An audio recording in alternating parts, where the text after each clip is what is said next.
Hi and welcome back to the Time Then channel. For countless years, battleships were made on wood and propelled by the wind and human might.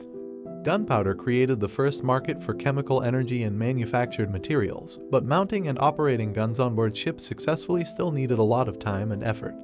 However, naval combat underwent a significant transformation in the middle of the 19th century, necessitating innovation. The ironclad warship was a result of this innovation.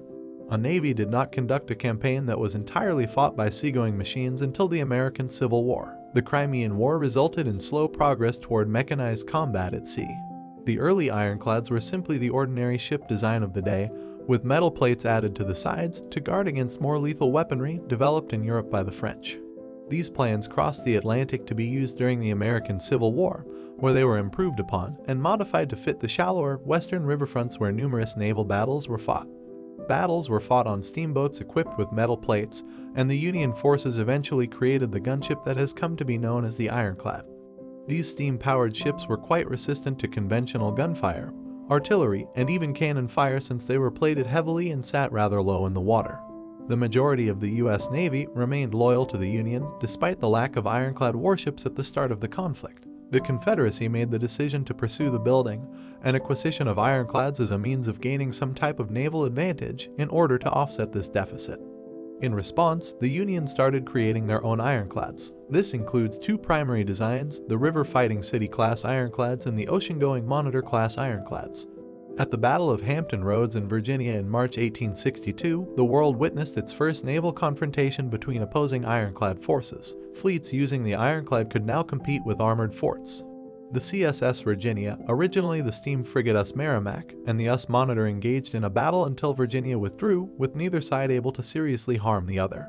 Both sides built more ironclads during the Civil War, and they increasingly participated in the naval conflict alongside unarmored vessels, commerce raiders, and blockade runners. On the model of its namesake, the Union created a sizable fleet of 50 monitors.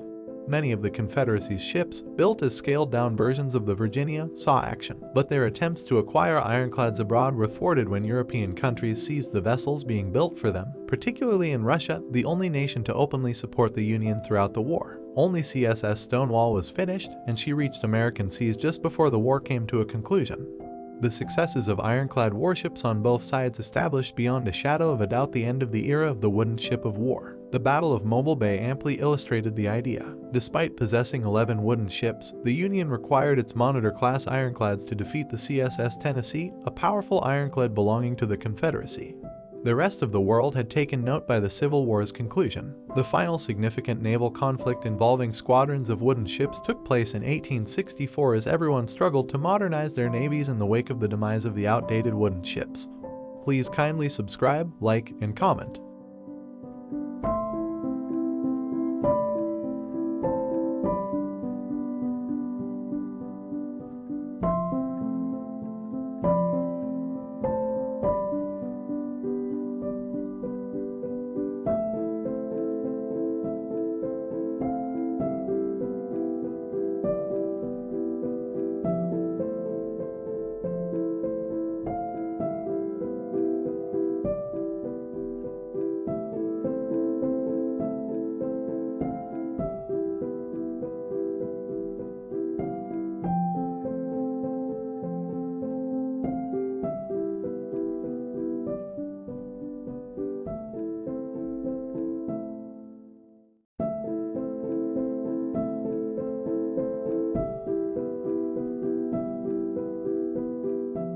Thank you for watching. If you liked the video, please kindly subscribe and see you on the next one.